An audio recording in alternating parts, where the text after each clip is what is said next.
Opa, é roteiro, né? Tá, só dá uma lida no roteiro. Desculpa aí, pessoal. Na vida de gravação, muita coisa engraçada acontece, não é verdade? Às vezes a gente faz um roteiro bonitinho, ensaia, se prepara e na hora que liga a câmera, as palavras não saem. E aí, o que vocês acham que acontece? O certo seria parar, cortar a cena e refazer tudo de novo, não é mesmo? Mas e se de repente a gente soltasse aquele improviso e esse improviso ficasse melhor do que o ensaiado? Seria top, né? Então, no vídeo de hoje a gente vai falar sobre o top 10 do improviso. Logo depois da vinheta. Só fica aqui comigo. Pô, improviso é legal agora, hein? Entrega o roteiro na última hora, pô.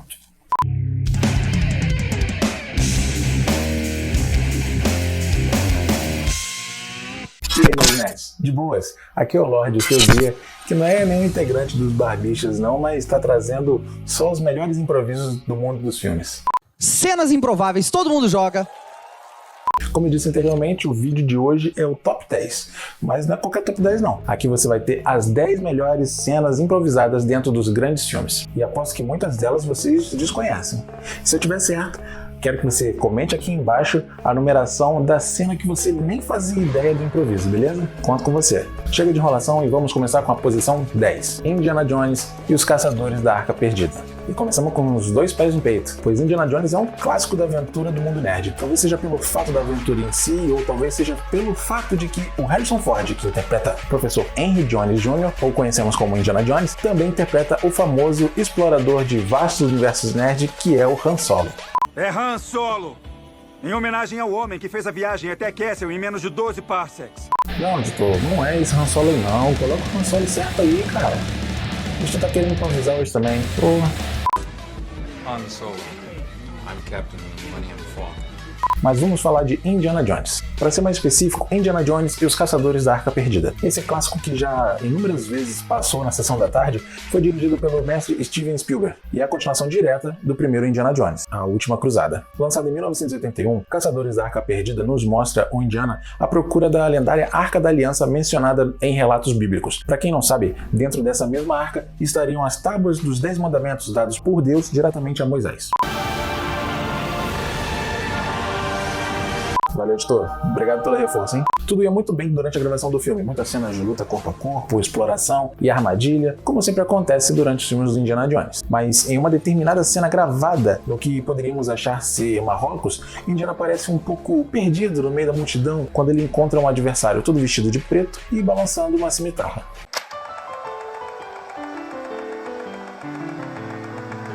Para quem não conhece, a cimitarra é uma espada de lâmina curva e mais larga em sua extremidade livre, e com um gume ao lado convexo, utilizada por certos povos orientais, tais como árabes, turcos e persas, especialmente pelos guerreiros muçulmanos.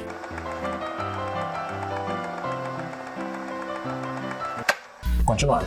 A cena que se esperava era uma luta corpo a corpo ao bom estilo indiano. Muita sequência de socos, saltos e a quase derrota até que um único e último soco, Indiana venceria a luta. Mas relatos de pessoas que ajudaram a produzir o filme alegam que no dia anterior a essa cena, Harrison Ford havia comido algo estragado e se sentia um tanto quanto indisposto.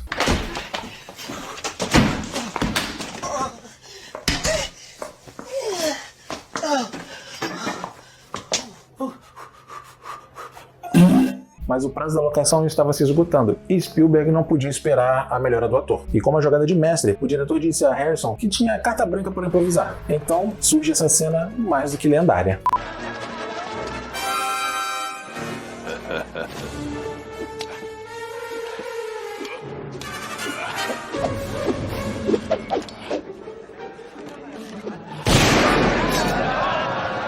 Isso explica tudo sobre o suador e a cara de cansado de Harrison Ford.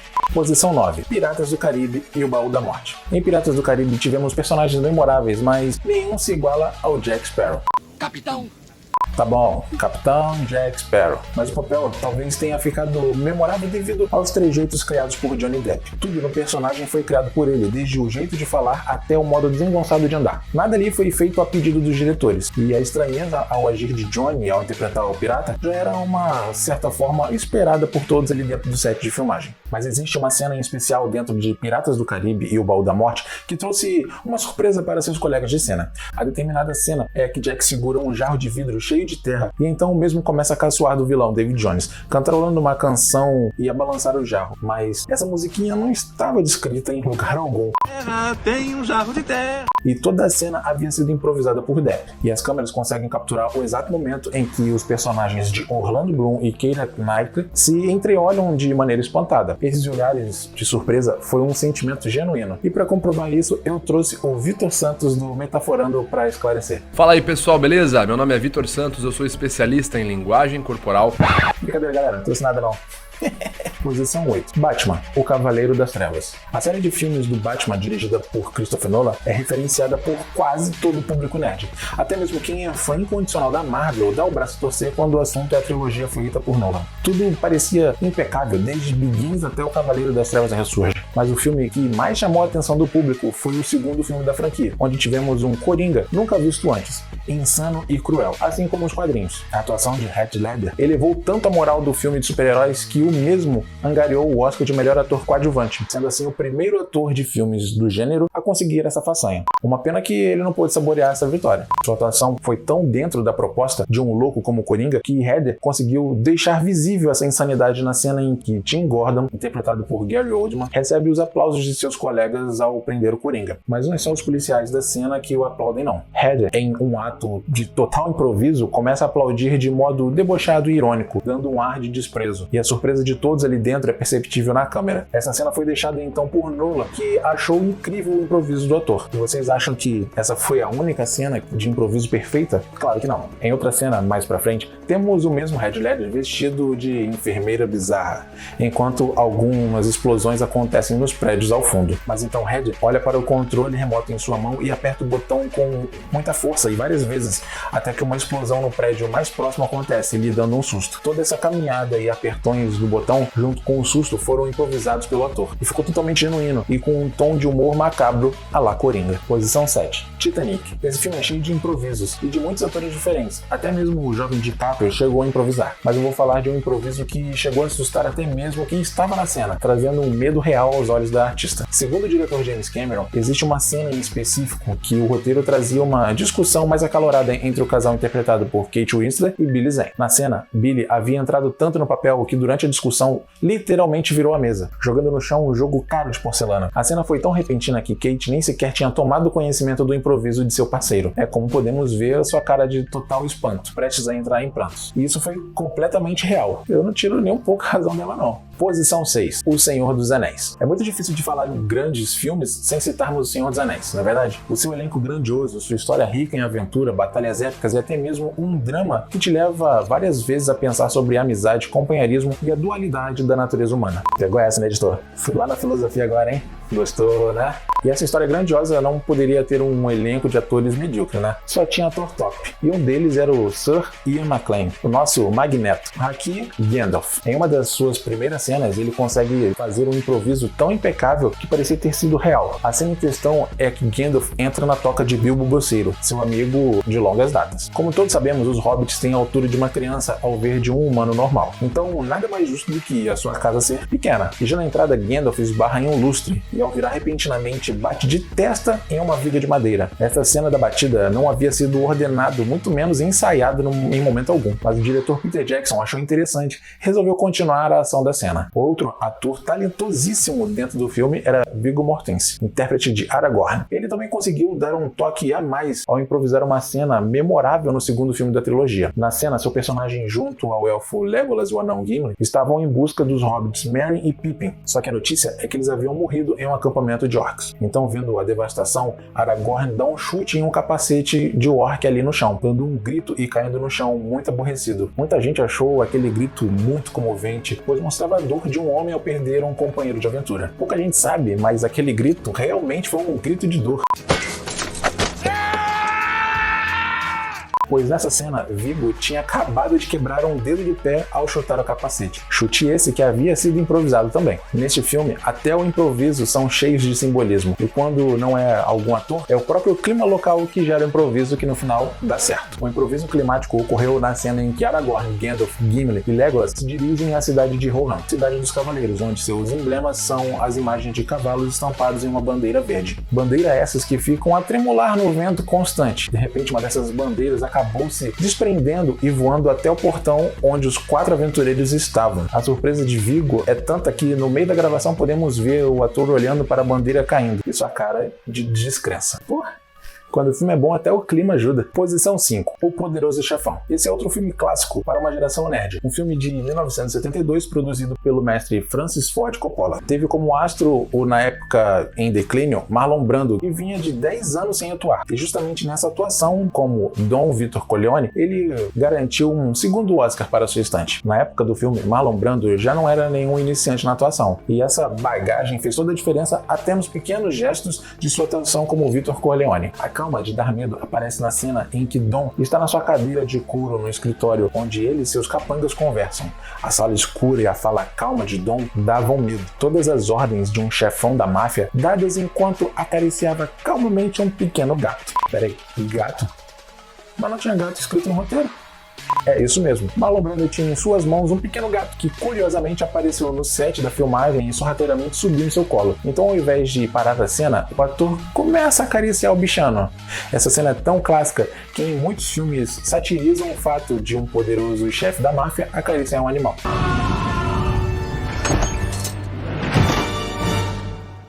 Let this be a reminder to you all that this organization will not tolerate failure. Posição 4. Silêncio dos Inocentes. Se Marlon Brando ficou eternizado como Don Corleone, Anthony Hopkins ficará eternizado no mundo dos cinemas como o assustador Hannibal Lecter, em Silêncio dos Inocentes, de 1991. Sim, Anthony Hopkins conseguiu trazer à tona um psicopata da mais alta periculosidade para as telonas com a sua interpretação única. E vou confessar pra vocês, quando era moleque, eu tinha medo desse filme. E a culpa é toda desse cara aí. Mas quem não tem medo do Hannibal, de Hopkins? E é só olhar a cara de louco dele, e como todo bom louco, seus atos são completamente inesperados. Esse fato deu total liberdade para que Anthony deixasse sua marca no personagem ao interpretar brilhantemente a cena em que ele conversa com a investigadora do FBI, Clarice, que era interpretada pela jovem Judy Foster. Na conversa, ele menciona sobre como é delicioso um fígado humano com feijões e chantilly. E em seguida, o mesmo faz o terrível som de cobra. O improviso foi maravilhoso, mas a decisão de deixá-la no corte final foi do diretor Jonathan Demme, que acabou marcando um golaço com essa decisão.